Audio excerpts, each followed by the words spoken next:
అందరికీ నమస్కారం. నేను రాజు. Welcome to prime 9 insider. ఇవాల్టి నుంచి ఆంధ్రప్రదేశ్ రాష్ట్ర అసెంబ్లీ బడ్జెట్ సమావేశాలు ప్రారంభం కాబోతున్నాయి.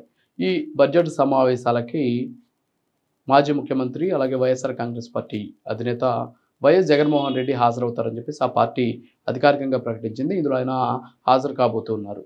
అయితే ఇన్నాళ్ళు కూడా అసెంబ్లీకి హాజరు కాను, అసెంబ్లీకి వెళ్ళి నేను ప్రశ్నించను, అసెంబ్లీకి వెళ్ళడం వల్ల ఉపయోగం లేదు, ఏదైనా సరే నేను మీడియాలో ప్రశ్నిస్తాను, మీడియాలో ప్రశ్నించిన వాటికి అసెంబ్లీలో సమాధానం చెప్పండి అని చెప్పేసి చెప్పినటువంటి జగన్మోహన్ రెడ్డి ఒక్కసారిగా అసెంబ్లీకి వెళ్ళాలి అనేటటువంటి ఆలోచన రావడం పట్ల అనేక రకాలైనటువంటి ఊహాగానాలు వ్యక్తమవుతున్నాయి. అసలు జగన్మోహన్ రెడ్డి ఇప్పటివరకు కూడా అసెంబ్లీకి వెళ్ళను అని చెప్పినటువంటి వ్యక్తి ఒక్కసారిగా అసెంబ్లీకి వెళ్ళాలని చెప్పేసి నిర్ణయం తీసుకోవడం వెనుకున్నటువంటి వ్యూహం ఏంటి అనే దాని మీద సర్వత్రా చర్చ నడుస్తుంది. సో నాకున్నటువంటి పరిధి, నాకున్నటువంటి పరిజ్ఞానం మేరకు కొన్ని అంశాలను ఈ వీడియోలో షేర్ చేసుకుంటాను.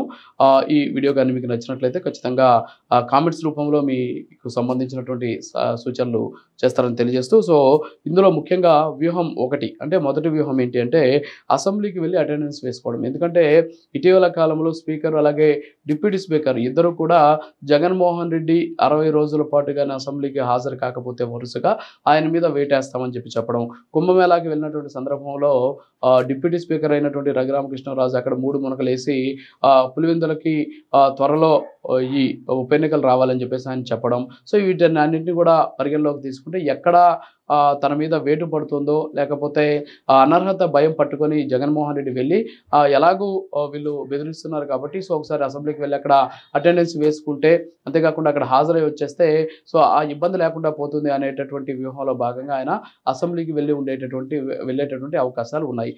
ఇక రెండో వ్యూహానికి విషయానికి వస్తే, సో ఎలాగో అసెంబ్లీకి వెళ్తున్నారు కాబట్టి గవర్నర్ ప్రసంగానికి అడ్డు తగిలి, అంటే గవర్నరు ముఖ్యంగా కూటమి రాసిచ్చినటువంటి స్క్రిప్ట్, కూటమి చెప్పినటువంటి అంశాలు ఇటీవల కాలంలో అంటే కూటమి అధికారం ఏర్పడిన తర్వాత చేసినటువంటి అనేక సంక్షేమ అభివృద్ధి పథకాలకు సంబంధించి ఆయన ప్రసంగం చేస్తారు. సో వాటిని ఖచ్చితంగా ప్రతిపక్షం అడ్డుకుంటుంది. సో ఆ కోవలోనే గవర్నర్ ప్రసంగానికి అడ్డు తగిలి సభను బాయ్కాట్ చేయడం, అంటే ఇంకా మేము రాము, ఇలాంటి సభలో మేము మాట్లాడాల్సినటువంటి అవసరం లేదు, సో సభను మేము బాయ్కాట్ చేస్తున్నాం అని చెప్పేసి ఆయన వెళ్ళిపోయేటటువంటి అవకాశాలు ఉన్నాయి. సో దీనివల్ల కాస్త సింపతిని గెయిన్ చేసేటటువంటి ఛాన్సెస్ కూడా ఉన్నాయి. ఇక మూడో వ్యూహానికి వస్తే ప్రతిపక్ష హోదా కావాలని చెప్పేసి ఆయన మొదటి నుంచి కూడా డిమాండ్ చేస్తున్నారు కాబట్టి ఇదే అసెంబ్లీలో ప్రతిపక్ష హోదా కావాలి అని చెప్పేసి గవర్నర్ ప్రసంగానికి అడ్డు తగలడమే కాకుండా గవర్నర్ని అక్కడ అడిగేటటువంటి పరిస్థితి ఉంది. 11 మంది ఎమ్మెల్యేలు కూడా గవర్నర్ ప్రసంగం సరిగా సజావుగా సాగకుండా ప్రతిపక్ష హోదా ఇస్తేనే గవర్నర్ ప్రసంగం కొనసాగాలి, ఈ సభలో ఉంటామని చెప్పేసి డిమాండ్ చేసేటటువంటి అవకాశం ఉన్నాయి. అందుకు ఎలాగో కూటమి అంగీకరించదు కాబట్టి, గవర్నర్ అందుకు అంగీకరించరు కాబట్టి, లేదా సస్పెండ్ చేయడం, అంటే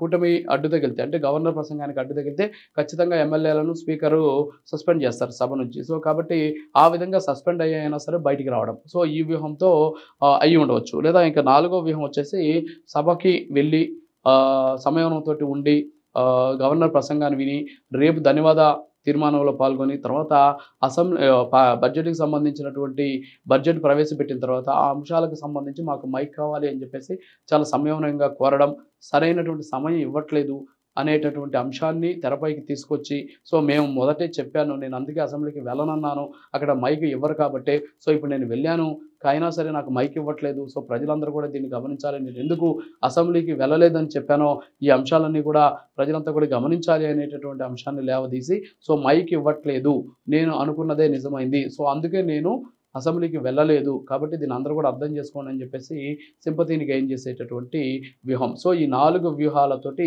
జగన్మోహన్ రెడ్డి అసెంబ్లీకి వెళ్తూ ఉండవచ్చు. ఎందుకంటే ఆయనే చెప్పారు అసలు అసెంబ్లీకి వెళ్ళాల్సినటువంటి అవసరం లేదు, అసెంబ్లీకి వెళ్ళడం వల్ల వచ్చేటటువంటి మేలు కూడా ఏమీ లేదని చెప్పినటువంటి పరిస్థితి. మరి అలాంటి వ్యక్తి ఇప్పుడు వెళ్తూ ఉన్నాడంటే రకరకాల వ్యూహాలతో ఆయన వెళ్తూ ఉన్నటువంటి పరిస్థితి ఉంది. అయితే ఈ వ్యూహాలను ముందుగానే పసిగట్టి కూటమి కూడా జగన్మోహన్ రెడ్డికి అక్కడ మాట్లాడేటటువంటి అవకాశం ఇస్తే ప్రజల్లో సింపతి వచ్చేటువంటి ఛాన్సెస్ లేదు. అంతేకాకుండా ఆయనకు కూడా ఒక రకంగా చెప్పాలంటే రాజ్యాంగం కల్పించినటువంటి హక్కు, శాసన వ్యవస్థ ఇచ్చినటువంటి హక్కు మేరకు ఆయన కూడా ఎక్కువ సమయం మాట్లాడే అవకాశం ఉంది. ఎందుకంటే ఇప్పుడు అక్కడ చూస్తే కూటమికి దాదాపు 164 మంది ఎమ్మెల్యేలు ఉన్నటువంటి నేపథ్యంలో 164 మంది ఒకే అంశం, అంటే కూటమికి సపోర్ట్గా మాట్లాడతారు. సో అక్కడ ప్రజా సమస్యలకు సంబంధించి ప్రశ్నించే బాధ్యత ఇప్పుడు 164 మంది తీసుకునేటువంటి అవకాశాలు లేవు. ఇవి తీసుకోవాలంటే 11 మంది తీసుకోవాలి కాబట్టి ఆ 11 మంది కూడా ఎక్కువ టైం ఇస్తే కాస్త హుందాతనంగా ఉంటుంది అనేటటువంటి వాదన కూడా వ్యక్తమవుతుంది. అంతేకాకుండా జగన్మోహన్ రెడ్డి వ్యూహంలో చిక్కుకునేటటువంటి అవకాశాలు కూడా ఉండవు అనేటటువంటి వాదన వ్యక్తమవుతుంది. సో మొత్తానికైతే ఈ వ్యూహాలతోటి జగన్మోహన్ రెడ్డి అసెంబ్లీలోకి వెళ్తూ ఉండవచ్చు అనేటటువంటి వాదన వ్యక్తమవుతుంది. ఇది వాటి ఇన్సైడర్ మరో ఇన్సైడర్ మళ్ళీ పెడతాం. నమస్కారం.